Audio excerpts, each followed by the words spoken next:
Assalamualaikum warahmatullahi wabarakatuh.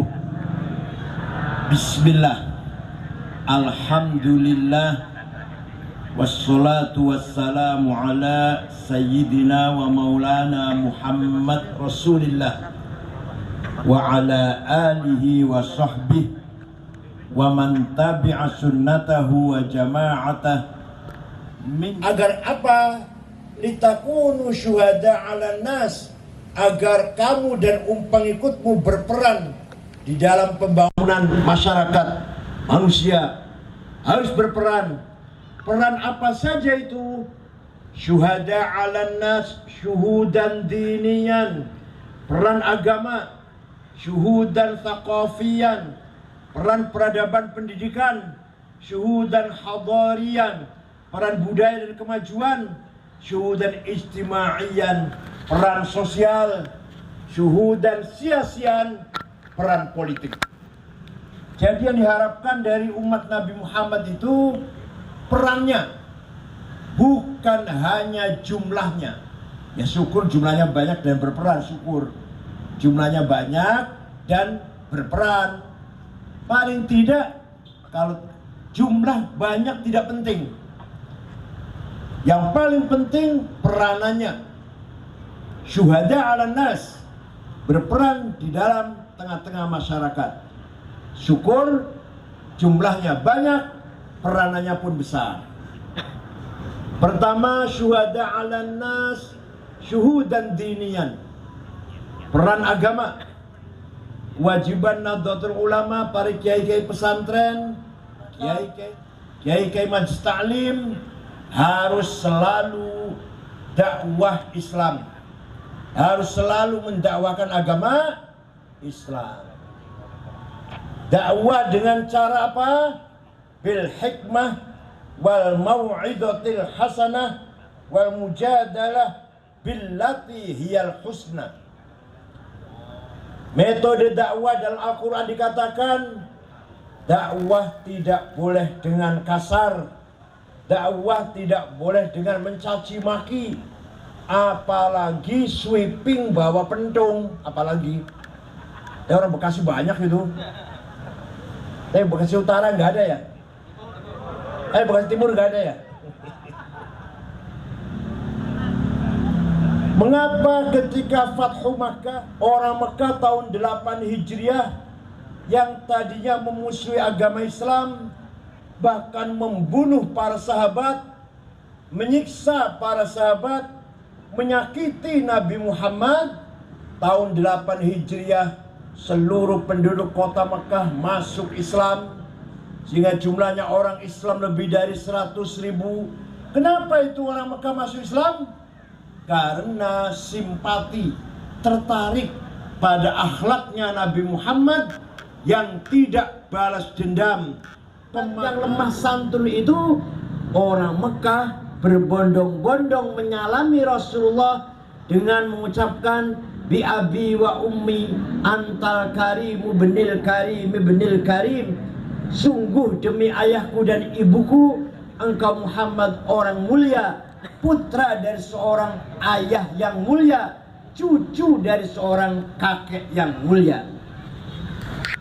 Apalagi tadi pesan dari Ketua MWC Kiai Dr. Fakih Hakim, NU di Bekasi Timur harus menyebarkan akhlakul karimah, harus membangun budaya masyarakat yang berakhlak, santun, jauh dari radikalisme, ekstremisme, apalagi terorisme. Ada nggak di Bekasi Timur teroris? Ada ya? Tanggung jawab Ketua NU itu. Bersama-sama pemerintah harus bersama-sama bagaimana menghilangkan, jangan sampai di Bekasi Timur ada teroris. Ayo kita perjuangkan dengan cara yang santun perjuangannya. Allah memuji Nabi Muhammad, fabima rahmatin minallahi lintalahum Walau kunta faddan ghalidhal qalbi lan faddu min hawlik fa'fu anhum wastaghfir lahum wasyawirhum fil amr fa idza azamta fatawakkal 'ala Allah innallaha yuhibbul mutawakkilin. Muhammad, karena sifatmu yang santun, akhlakmu yang baik, perilakumu yang halus, pemaaf, maka orang Mekah berbondong-bondong masuk Islam karena simpati pada kamu. Seandainya kamu walau kunta faddan ghalidhal qalbi, kalau kamu Muhammad congkak, sombong, kasar, caci maki, mengancam-ngancam, bawa pentung, sweeping, takbir. Ada nggak di plastik itu ada? Nggak ada. Habis. Bericis buru-buru. Lan faddu min haulik. Niscaya orang Mekah akan lari meninggalkan kamu, tidak akan masuk Islam. Kalau kamu congkak, sombong, kasar, orang Mekah ketakutan, lari menjauhi kamu Muhammad, tidak akan masuk Islam orang Mekah. Tapi karena kamu santun lintalahum, kamu santun, kamu halus, kamu mulia, memaafkan mereka, tidak ada niat balas dendam, mereka berbondong-bondong Islam karena simpati kepadamu Muhammad. Ini bagaimana cara kita merawat masyarakat, merawat kekayaan sosial. NU ini warganya banyak, katanya sampai 104 juta NU ini. Jadi kalau jumlahnya orang Islam, berarti sudah 60% dari jumlah orang Islam, NU semua. Minimal simpati pada NU lah. Nah, jumlah yang banyak ini perlu dirawat, perlu dipelihara. Jangan sampai merosot, jangan sampai berkurang, syukur-syukur harus menambah dan lebih kuat, solid lagi. Jangan sampai malah berkurang, na'udzubillah. Hati-hati anak kita, bapaknya NU, ibunya NU, anaknya anti NU. Apa itu ayah ibu itu? Menyembah tauhid, menerima Pancasila, menerima negara NKRI bukan negara Islam. Wa man lam yahkum bima anzalallahu faulaika humul kafirun. Barang siapa menjalankan hukum bukan hukum Allah, kafir. Indonesia kafir, kan hukumnya bukan hukum Allah. Itu banyak, bukan banyak sih, adalah beberapa lah. Anu, bapaknya kiai atau ustadz, ibunya juga aktivis muslimat, tapi anaknya jauh dari NU, bahkan membenci Nahdlatul Ulama. Ada tidak di Bekasi ini? Nah, supaya betul-betul tidak ada, harus dirawat. Tharawat dan ijtimaiyah, sosial kapital, modal masyarakat. Kita punya modal masyarakat anggota, harus dipelihara, harus dijaga, harus dirawat, harus telaten. Kiai Madinah, Kiai Utsman Hakim tidak bosan-bosannya turun ke masyarakat, melayani kebutuhan masyarakat terutama di bidang agama. Prinsip wasatiyah, prinsip middle ide, ideologi tengah harus kita perkuat. Islam yang benar adalah wasaton. Litakunu syuhada 'alan nas, ummatan wasaton, litakunu syuhada 'alan nas, wasatiyah, modern, tidak ekstrim kanan, jumud, radikal, tekstual, ekstrim, atau apalagi teroris, dan tidak ekstrim kiri, liberal, sekuler, tidak peduli agama. Itu harus kita jaga, itu harus kita jaga. Apalagi sekarang era medsos, era Google, era YouTube, era iPhone, manfaatnya besar sekali. Google, YouTube itu manfaatnya sangat besar. Seluruh kitab apa saja ada di Google. Tafsir apa saja, hadis apa saja, fikih apa saja, tarikh, filsafat, ilmu kalam ada di Google. Gak usah perpustakaan berlemari-lemari. Quran ada di Google. Itu manfaatnya. Nama-nama orang besar ada semua. Saya bukan orang besar aja ada nama saya di Google. Saya bukan orang besar padahal. Biasa saja, ada di Google nama saya. Anak saya pun ada.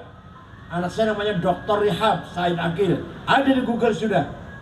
Dia lulusan psikologi Islam. Nah, Google manfaatnya besar, YouTube manfaatnya besar, tapi madorotnya juga besar. Coba kita lihat berita dari Google tuh, lihat berita penting, berita G20, berita Muktamar Muhammadiyah, berita kasus-kasus apalah. Tapi di sela-sela berita ada iklan obat kuat. Tidak hanya iklan, gambarnya porno. Ya enggak bu, ya enggak bu? Iyalah biasa buka-buka medsos kan, ya enggak? Nah itu kalau dibiarkan tidak dijaga anak cucu kita akan jadi apa? Wallahu a'lam. Akan digerogoti budaya kita, akhlak kita.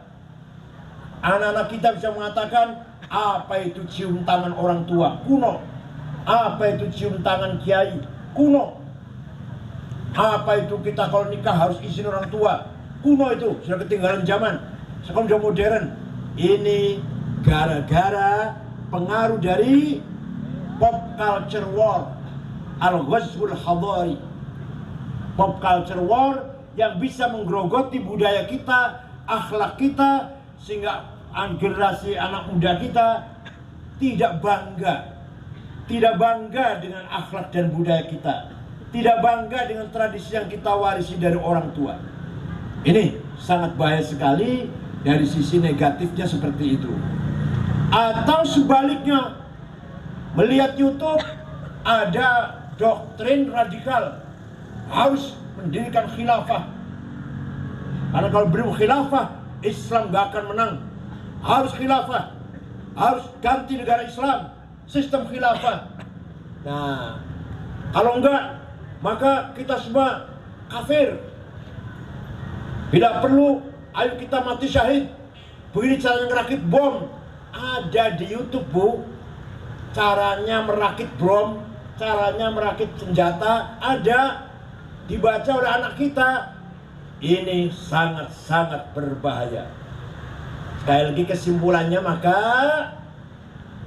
NU harus tidak bosan-bosan, rajin-rajin terus-menerus menjaga karawatil ijtimaiyah, sosial kapital, kekuatan masyarakat. NU bukan organisasi politik, NU bukan organisasi profesi, tapi NU organisasinya masyarakat. Di dalamnya macam-macam. Ada kiai, ada sarjana, ada orang kaya, ada pelajar, ada ibu-ibu tua, ibu-ibu masih agak muda, pelajar, ada semua dalam NU. Ini namanya quwwah madaniyah, quwwah mutamaddinah, civil society, yang akan memperkuat persatuan dan kesatuan Indonesia. Itu organisasi Nahdlatul Ulama, lepas dari kepentingan politik praktis. Partainya apa saja, yang penting NU. Masya Allah. Malah bila perlu, gak usah mikir pusat, mikir kabupaten atau kota saja. Semua partai ketuanya orang NU. Setuju juga itu? Ketua Golkar NU, Ketua Demokrat NU, Ketua PDI NU, Ketua Gerindra NU, Ketua PAN NU. Ayo. Kalau PKB pasti NU, kalau PKB. Ketua PAN NU, P3 NU, Nasdem NU. Nah itu sulit yang itu tuh. Karena ideologi, sulit itu. Gak usah mikir pusat lah, cabang aja dulu. Itu supaya apa?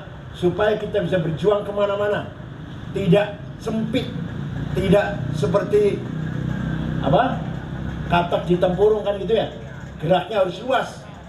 Di Golkar ada NU, di Nasdem ada NU, di Gerindra ada NU, di PDI ada NU, tapi NU-nya jangan luntur, yang militan, insya Allah bermanfaat untuk menjaga, merawat warga Nahdliyin, warga ya, itu tanggung jawab kita semua itu.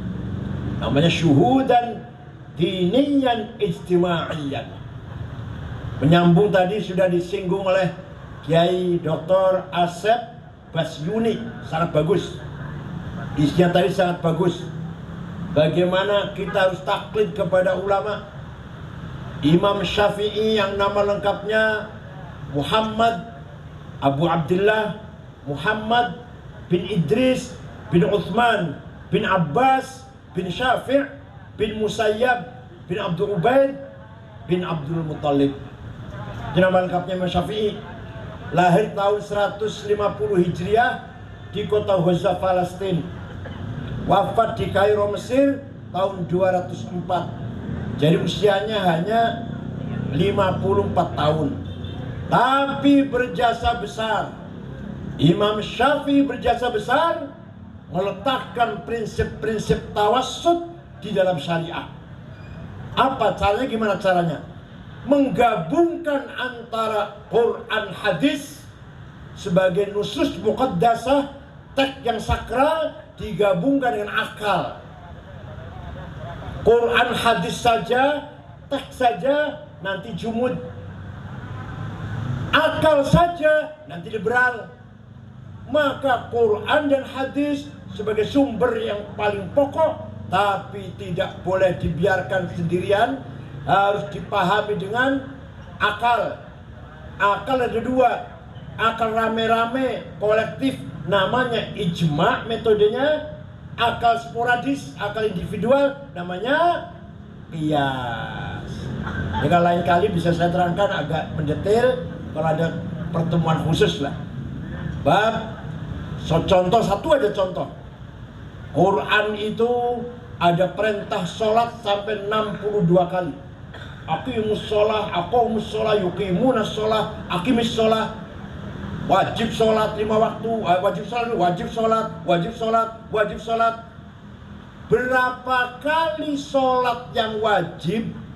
Namanya apa sholat tersebut di Quran tidak ada. Pernah baca Quran nggak, Bu? Pernah baca Quran nggak, Pak? Pernah? Ada baca, pernah mengatakan sholat itu 5 kali. Namanya zuhur, asar, maghrib, isya, subuh. Ada di Quran?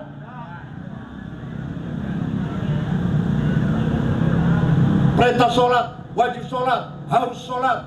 Kalau nggak sholat, dosa. Tapi Quran tidak menjelaskan sholat itu berapa kali, namanya apa. Ada di hadis, furidat alaikum khamsu maktubat, al-dhuhr, wal-asar, wal-maghrib, wal-isya, wal-fajr. Diwajibkan kepada kamu sekalian sholat 5 kali. Nama sholat zuhur, asar, maghrib, isya, subuh. Hadis, bukan Quran, bukan. Dah, sudah Quran, sudah hadis. Caranya sholat, apa saja komponennya sholat. Ada berapa komponen sholat? Rukun sholat lah, komponen rukunnya sholat yang harus kita penuhi. Gak ada di hadis. Arkanus sholati sab'ata asyar. Rukunnya ada 17. Takbiratul ihram. Nomor 2 berdiri, niat. Takbiratul ihram. Nomor 2, 3 berdiri, 4 baca Fatihah, 5 ruku. Tidak ada di hadis. Terus dari mana itu? Kita tahu rukun sholat 17. Ruku, tumanina, i'tidal, sujud, duduk antara 2 sujud, tasyahud akhir itu wajib, salam itu wajib. Dari mana tahunya itu? Dari ijma'ul ulama. Dari mana? Bukan dari Quran, bukan dari hadis. Syaratnya sholat ada 6. Islam, balik, berakal, suci dari hadas kecil, hadas besar, sudah masuk waktu. Itu syaratnya sholat. Gak ada di Quran dan hadis. Dari mana itu?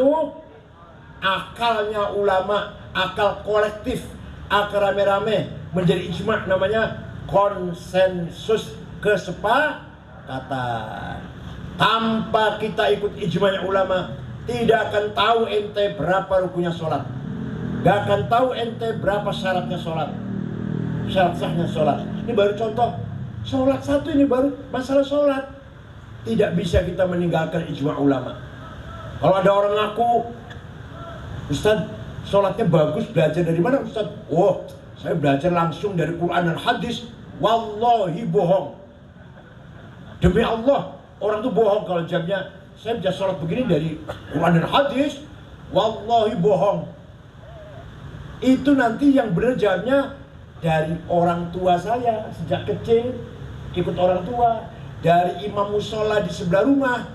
Ya nanti imam musola, ustadz kiainya dari gurunya, dari gurunya, dari gurunya, mentok dari Imam Syafi'i. Imam Syafi'i gurunya adalah Imam Malik. Imam Malik gurunya adalah Imam Rabi'ah. Imam Rabi'ah gurunya namanya Imam Kharijah. Imam Kharijah putra sahabat Zaid bin Thabit. Sahabat Zaid muridnya siapa? Sahabat Zaid muridnya siapa? Yang muridnya Rasulullah. Sahabat Zaid muridnya siapa? Rasulullah. Sahabat Zaid punya murid namanya punya anak namanya Kharijah. Jadi ulama besar. Kharijah punya murid Syekh Rabi'ah, laki-laki Rabi'ah tuh. Rabi'ah punya murid Imam Malik. Imam Malik punya murid Imam Syafi'i. Paham tidak? Nah, kita sebenarnya kalau kita urut-urut, sholat kita dari siapa? Dari guru saya, dari kiai saya. Gurunya dari mana? Dari gurunya, dari gurunya, dari gurunya sampai Imam Syafi'i. Gak mungkin kita sholat hanya belajar dari Quran dan hadis. Kita tidak usah taklid, cukup Quran dan hadis saja. Saya tanya, hadis yang paling hebat hadisnya siapa? Imam Bukhari. Imam Bukhari hadis yang paling nomor 1. Ya saya juga tahu, masa gak tahu saya? Saya juga tahu hadis nomor 1 Imam Bukhari. Saya juga tahu, masa saya gak tahu? Ketua Umum PBNU gak tahu? Saya juga tahu hadis nomor 1 itu hadis Imam Bukhari. Tapi ente gak tahu nih, Imam Bukhari yang hadisnya sahih nomor 1, beliau hafal hadis 600.000. Beliau hafal itu dengan sanadnya sekalian. Beliau hafal hadis 600.000 dengan sanadnya. Beliau itu muridnya Imam Syafi'i. Imam Syafi'i wafat tahun 204, Imam Bukhari wafat tahun 256 Hijriah. Imam Bukhari muridnya Imam Syafi'i. Abu Dawud, hadis Abu Dawud. Abu Dawud itu muridnya Imam Ibnu Rahaweh. Ibnu Rahaweh muridnya Imam Syafi'i. Ya udah, hadis Imam Turmudi itu muridnya Imam Ali bin Hasan. Ali bin Hasan muridnya Imam Syafi'i. Ayo mau apa yuk? Paham tidak? Yang terakhir, kias. Akal sporadis, tidak melalui pertemuan. Akalnya ulama sendiri-sendiri. Banyak kias itu ada 9. Kalau lain waktu terbatas, saya bisa terangkan. Ada 9 kias itu. Aulawi, burhani, mantiki, jadali, istiqra'i, tamthili, khitabi, sya'ri. Contoh, kalau kita tidak pakai kias, kita nggak bisa ngapa-ngapain. Contoh, sabu-sabu, narkoba, haram nggak? Kok berani mengharamkan? Di Quran ada? Kok berani mengharamkan? Apa di Quran, ayat Quran ada? Inna sabu haram, ada gitu? Hadis ada? Kalau Rasulullah SAW as-sabu haram, ada? Nah, kita bisa menghukumi sabu-sabu haram itu harus pakai kias analogi. Namanya kias burhani, kias fakta. Tak, ini barang memabokkan. Kalau memabokkan berarti sama dengan khomer. Khomer di Quran ada. Innamal khomru wal maisir wal ansab wal azlam rijsum min amali syaitan. Khomer itu haram, perbuatan setan. Maka ini barang sama dengan khomer haram, karena sama-sama memabokkan. Itu namanya qiyas burhani. Paham tidak? Ada qiyas aulawi. Qiyas aulawi apa? Nempeleng ayah ibu. Di Quran nggak ada itu larangannya. Boleh nggak? Nempeleng ayah ibu boleh tidak? Di Quran nggak ada larangannya itu. Yang ada di Quran larangan itu wala taqul lahuma uffin wala tanharhuma. Kamu jangan bentak-bentak ayah ibu dan kamu jangan ngomong kasar dengan ayah ibu. Kalau gitu kita masuk rumahnya ayah ibu nggak usah bentak, nggak usah ngomong, tempelengi aja. Di Qurannya nggak dilarang. Memangnya nggak ada di Quran nggak dilarang. Tapi harus pakai kias. Namanya kias aulawi. Apa? Kalau bentak saja haram, kalau ngomong kasar saja haram, dosa besar. Lebih-lebih nempeleng.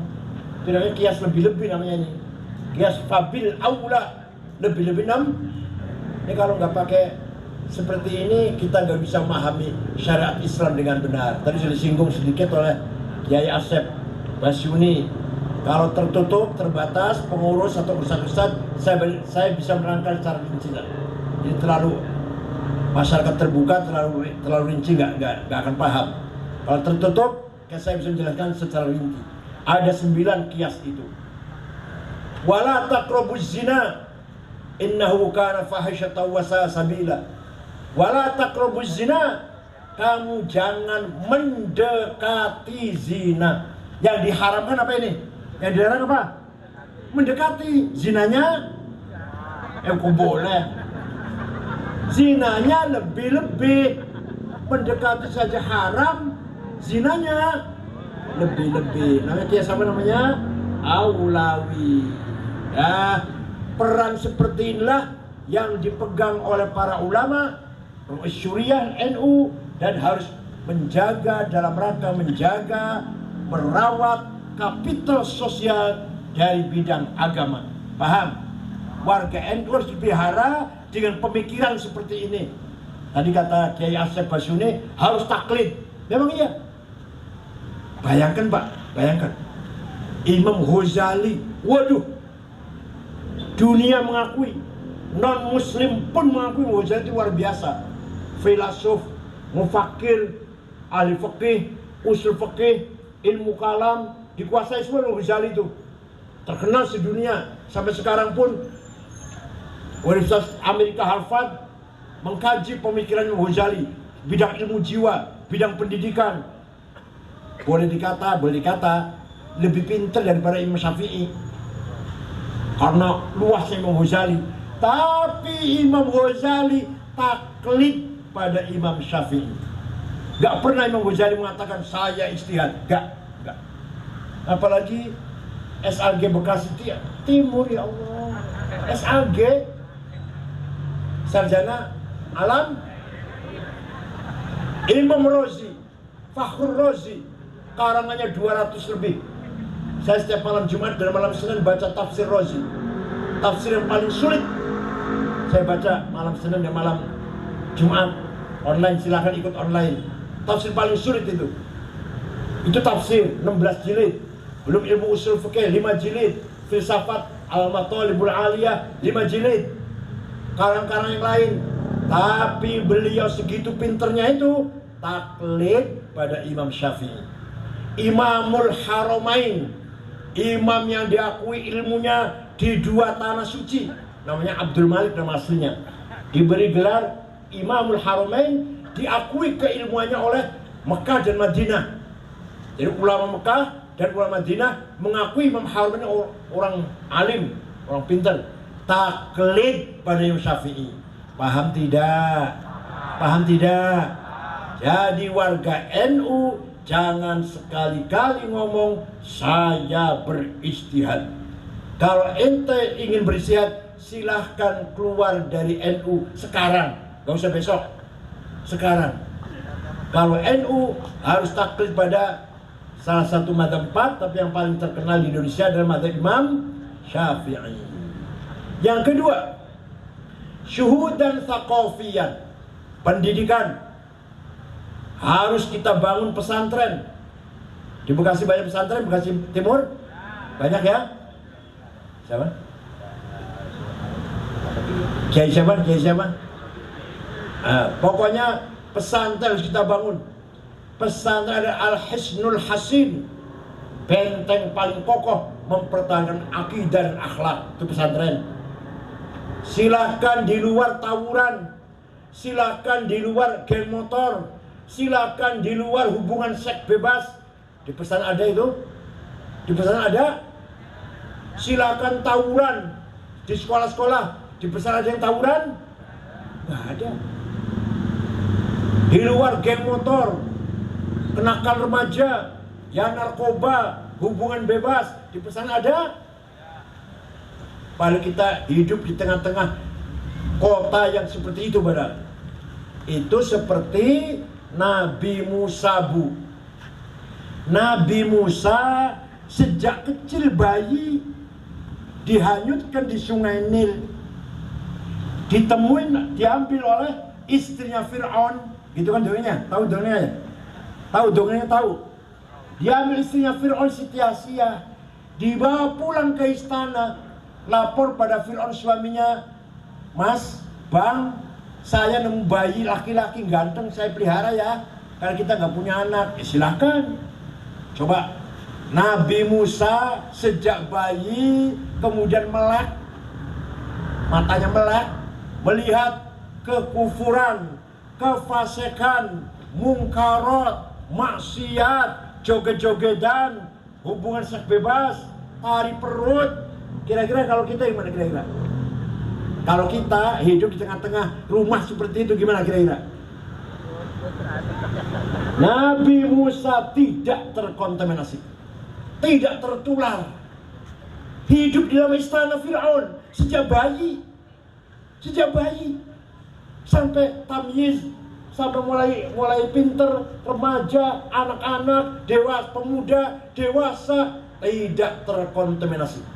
Nabi Musa tidak kufur, Nabi Musa tidak fasik, Nabi Musa tidak kurang ajar, Nabi Musa tidak pelaku maksiat mungkarat. Padahal hidup sejak bayi di tengah-tengah rumah istana seperti itu. Ayo kalau sampean gimana kalau sampean? Kalau bapak gimana kira-kira? Tuh Nabi, kenapa? Nah ini sebabnya kenapa? Karena Nabi Musa dididik oleh imra'atun mu'minatun abidatun mukhlisah. Nabi Musa dipelihara oleh seorang perempuan, ibu Siti Asia, yang beriman, yang taat kepada Allah, yang beribadah, yang hati ikhlas. Nah itu Pak, seperti apa? Jangan selamanya anaknya kiai-kiai itu hanya menerima zakat, membayar zakat, tangan di atas. Ayo kita bangun tuh, usahakan. Insya Allah kalau ada kebersamaan, ada niat, ada azimah, ada himmah, ada hasrat, ada cita-cita, insya Allah terlaksana. Kiai Madinah terlaksana, asal solid, sama-sama kita membangun koperasi, bangun apalah, toko atau bangun apalah, membangun ekonomi masyarakat NU, insya Allah berhasil. Di cabang Sragen, padahal di Sragen tuh banyak orang abangan padahal, tapi setiap MWC punya ambulan. Situ MWC ada kantor yang sangat baik, punya ambulan gratis kalau ada orang sakit, punya klinik masing-masing. Apalagi Jawa Timur itu jelas seperti Sidoarjo, rumah sakit punya, pom bensin punya, gedung sewan punya, universitas punya. Sidoarjo ya, Jawa Timur sudah lebih maju lagi. Jawa Tengah sajalah, kita ambil contoh Jawa Tengah yang kebanyakan orang abangan, Sragen, mana lagi, Cilacap, koin NU jalan, setiap bulan bisa miliaran, kumpulin uang koin, bisa bangun kantor, bisa untuk operasional, tidak selamanya bikin proposal. Ketika Nabi Muhammad Mi'raj melihat ada orang tinggi besar, setelah dilihat mukanya bolong, gak ada dagingnya. Nabi tanya, "Man huwa Jibril?" Siapa itu Jibril? "Oh, itu umat ente yang rajin bikin proposal. Nanti bangun dari kuburan, mukanya bolong, tidak ada dagingnya." Betul, saya nggak bercanda. Betul, di kitabnya begitu. Ya bukan proposal bahasanya, yang rajin minta-minta, yang selalu ngemis, minta-minta bantuan. Itu nanti bangun dari kuburan, badannya tinggi besar, mukanya bolong. Ayo kita harus mandiri. Namanya kita membangun syuhudan hadariyan. Walaqad katabna fi zaburi min ba'di dzikri annal arda yarithuha ibadiyas salihun. Telah saya tetapkan bahwa kekayaan alam ini untuk hamba-hambaku yang soleh. Jadi bapak ibu yang soleh-soleh ini, yang beribadah ini harus memegang peran ekonomi sebenarnya. Tapi kenyataannya luar biasa. Nih, di Bangka, di Pulau Bangka Belitung, di sana tempatnya timah, perusahaan timah di sana. Lah limbahnya dibuang oleh Singapura, dibeli limbahnya. Limbah dibuang di pantai itu dibeli oleh Singapura dengan harga mahal. Ternyata limbah timah itu bisa jadi namanya thorium, bisa menjadi bahan nuklir untuk listrik, untuk pengobatan, untuk pertanian. Kita ketinggalan. Kita kaya atau kita nggak sadar kekayaan kita. Limbah timah dibuang begitu saja. Batoknya kelapa itu bisa menjadi, kalau dikelola, diolah betul, punya kekuatan seperti kekuatannya berlian. Orang mau mecah kaca, pakainya berlian. Guntingnya ada alatnya, ada berliannya. Kaca yang tebal, seret, bisa pecah dan bisa patah, tapi lurus gitu loh, pakainya berlian. Itu berlian kan mahal, bisa diganti dengan batoknya kelapa. Bisa mengganti fungsi berlian di alat yang akan motong kaca itu. Ya Allah, walhasil karena kita ini ya al-jahl wasafah, bodoh, dan bahasa Cirebon emblamblo, apa bahasa Bekasi apa? Plonga-plongo, apa? On, ya on. Kekayaan yang sangat melimpah, kita tidak tahu dan tidak sadar kita ini kaya raya. Ayo kita bangun skill, kita bangun masyarakat atau generasi NU yang punya keterampilan apa saja. Silakan apa saja, kerajin apa saja. Yang penting ada niat, ada bimbingan dulu, ada bimbingan dan ada niat untuk kemandirian warga. Tidak semua harus jadi pejabat, tidak semua harus jadi pegawai negeri, tidak semua. Ayo kita mandiri, punya usaha sendiri, jangan bergantung pada pemerintah. Tidak semuanya harus jadi pegawai negeri, enggak. Betul, paham ya? Nah ini, Allah telah menyediakan bumi ini untuk mencukupi kebutuhannya seluruh dunia umat manusia. Allah menyediakan kekayaan alam ini, kekayaan alam Indonesia cukup untuk memberi makan kesejahteraan 270 juta orang. Tapi tidak cukup untuk 10 orang yang korupsi, untuk 10 orang yang tamak, rakus. Paham tidak? Paham tidak? Kita ini kaya raya, punya emas, punya gas, punya minyak, nikel, batu bara, mining, boksit, luar biasa kita ini, granit. Cukup kalau untuk membuat sejahtera 270 umat. Kalau betul-betul pasal 33 Undang-Undang Dasar 45 bahwa kekayaan alam untuk rakyat Indonesia, sejahtera semua rakyat Indonesia ini, gak ada kelaparan.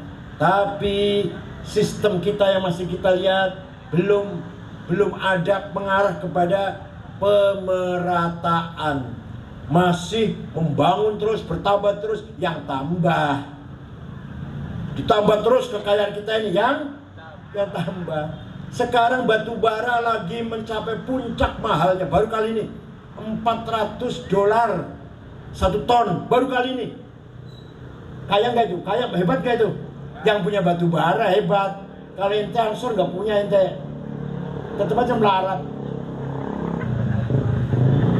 Jadi yang punya batu bara luar biasa ini. KPC, Pak Ical, Pak Haritanu, Pak Sido, Pak Erlangga, itu punya batu bara semua itu. Itu kaya raya tuh NU punya UMKM ya. Oleh karena itu, mari kita bangun ekonomi warga NU untuk kesejahteraan, kemandirian, bangun masjid dengan uang, bangun madrasah dengan uang, pesantrenkan anak dengan uang, melaksanakan perintah rukun Islam haji dengan, maka kita harus sejahtera, harus cari uang. Malam tahajud, malam zikir, malam baca Quran, pagi cari uang yang rajin. Malamnya ibadah yang rajin, tahajud, zikir, baca Quran, paginya cari uang yang rajin, gitu ya. Jadi supaya kita berperan syuhudan hadariyan. Yang terakhir, syuhudan siasian. Kita juga berperan dalam politik, tapi awas, bukan politik kekuasaan, politik kebangsaan. Warga NU harus menjadi andalan, menjadi backing dari bangsa Indonesia, keberlangsungan NKRI, keberlangsungan negara Republik Indonesia. Itu yang membackingi harus menjadi, yang harus menjadi membackingi NKRI harus warga Nahdlatul Ulama. Tidak ada kiai yang ngajak, kiai NU ya. Tidak ada kiai NU yang ngajarin radikal.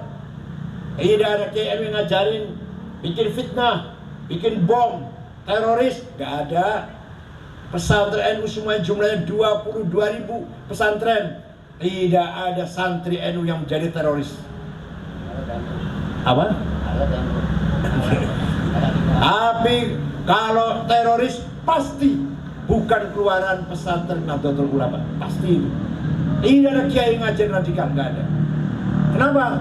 Karena waktunya di pesantren sehari semalam habis untuk mendalami pelajaran agama, sorof, nahu, tafsir, hadis, fikih, akidah, filsafat Islam, tarikh, sejarah. Gak ada waktu sudah. Gak ada waktu. Kiai ngajarin ngerakit bom, gak ada waktu sudah. Kita udah kurang waktunya itu. Bangun pagi, ayah saya dulu waktu ayah masih hidup, bangun pagi-pagi jam 9 Alfiya bin Malik sampai jam 12. Ba'da zuhur Fathul Mu'in, ba'da asar Latiful Isyarat Usul Faqih, ba'da isya tafsir. Habis waktu. Gak ada kesempatan untuk bagaimana ngerakit bom, ngerakit senjata, gak ada.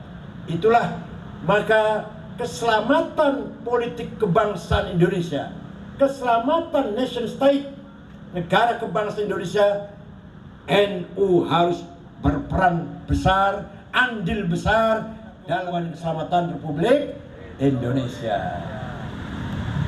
Paham tidak?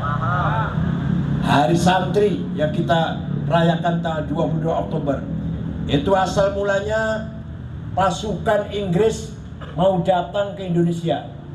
Namanya NICA, Netherlands Indies Civil Administration. Tentara Inggris kesini itu katanya akan mencari tentara-tentara Belanda yang ada di dalam penjara, yang dipenjara Jepang. Jadi banyak sekali tentara Belanda yang dipenjara oleh Jepang, masih ada di penjara. Nah, tentara Inggris kesini mau ngambil itu, mau bawa pulang. Tapi ternyata pasukan NICA di bawah pimpinan komandan Brigjen Malaby dari Inggris ternyata membawa senjata lengkap sampai pesawat tempur, bom bawa. Wah, ini nggak akan, tujuannya nggak akan sekedar mencari orang Belanda yang dalam tahanan sih. Mau perang ini, mau merebut Indonesia kembali. Maka Bung Karno, Pak Hatta, Jenderal Sudirman perintah ngutus orang menemui Kiai Hasyim Asy'ari Tebuireng, kakeknya Gus Dur, pendiri NU. Beliau ngutus orang supaya bertanya kepada Kiai Hasyim, bagaimana hukumnya membela tanah air. Kiai Hasyim Asy'ari rapat dengan Kiai tanggal 20 Oktober, tanggal 22 keluarlah yang terkenal dengan nama Resolusi Jihad Hasyim Asy'ari, bahwa membela tanah air fardu ain. Setiap orang wajib bela tanah air, seperti sholat 5 waktu wajib semuanya, kaya miskin pinter bodoh laki perempuan wajib bela tanah air. Kalau memang diserang wajib angkat senjata. Dengan fatwa inilah maka masyarakat Jombang, Mojokerto, Surabaya, Sidoarjo, Pasuruan, Gresik, Madura siap menghadapi nikah. Begitu nikah datang tanggal 25 Oktober sudah mulai perang. Kita dipimpin yang pasukan Islam santri dipimpin oleh Kiai Abbas Buntet Cirebon, bukan Bekasi, bukan, dari Cirebon, Jawa Barat. Yang dari Jawa Timur Kiai Abdul Wahab Hasbullah, tentara dipimpin Bung Tomo. Tanggal 25 perang, korban banyak dari kita, kurang lebih 16.000.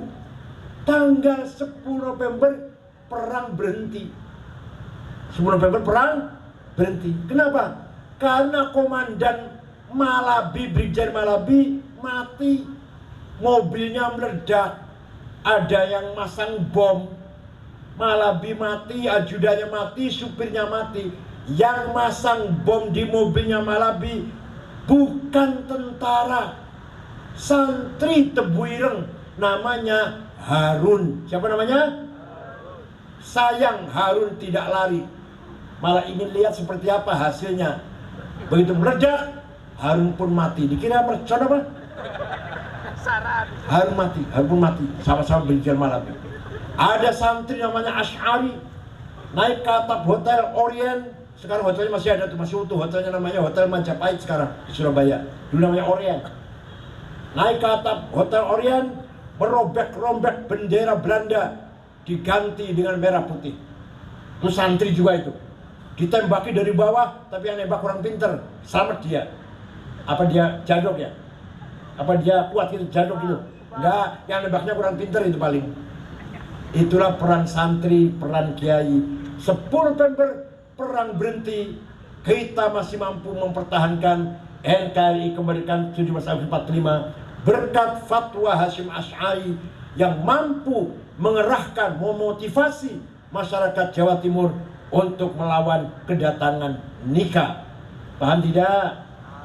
Bahkan konon katanya Kiai Abbas Buntet bisa menjatuhkan pesawat tempur, dilempar dengan biji tasbihnya. Ada pesawat lewat, dia tasbihnya dipatahkan satu biji, dilempar, jatuh pesawatnya. Kebetulan mesinnya rusak barangkali. Lewat lagi, ambil tasbih lagi, dilempar, jatuh. Kebetulan kehabisan bahan bakar barangkali. Yang ketiga dilempar, pilotnya mabok. Walhasil, Kiai Abbas konon bisa menjatuhkan pesawat tempur 3 dengan dilempar biji tasbihnya. Dulu salah satu biji tasbihnya, satu biji dipegang Gus Dur dulu. Gus Dur diwarisi itu.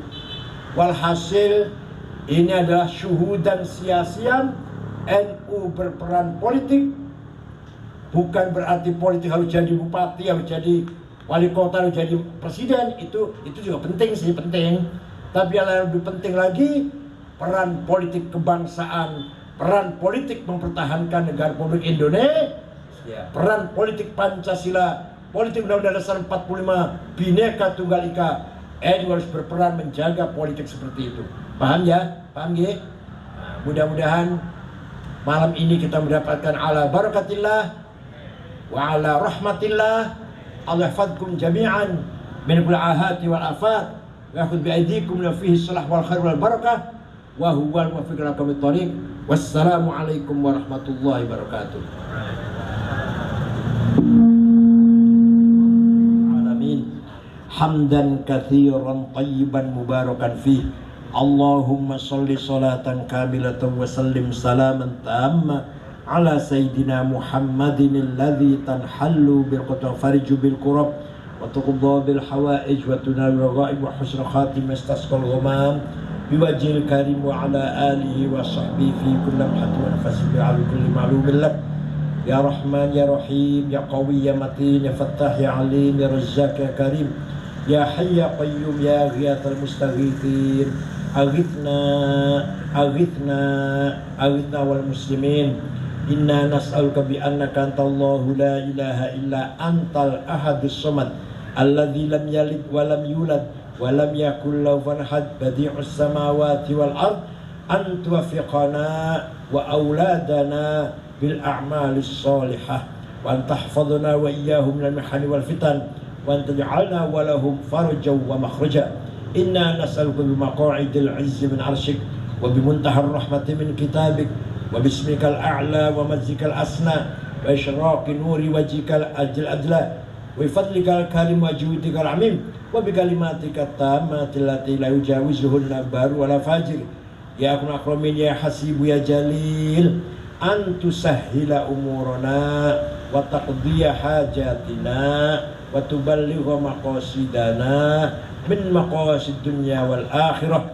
بسم الله ما شاء الله ما كان من نعمة فمن الله. بسم الله ما شاء الله لا يسوق الخير إلا الله. بسم الله ما شاء الله لا يسوق السوء إلا الله. بسم الله ما شاء الله لا حول ولا قوة إلا بالله. ربنا اختم لنا بالإيمان والإسلام واجعل عند انتهاء آجالنا من هذه الدنيا آخر كلامنا كلمة لا إله إلا الله. رب يسر ولا تعسر رب أطلنا بالخير وليتلطف ولا يشعرن بكم أحدا ذلك لمن خشى ربه. إنا نجعلك في نحورهم ونعوذ من شرورهم. ربنا آتنا في الدنيا حسنة وقنا عذاب النار. وصلى الله على سيدنا محمد النبي الأمي وعلى آله وصحبه وسلم. سبحانك بالعزة عما يصفون وسلام على المرسلين الحمد لله رب العالمين. الفاتحة.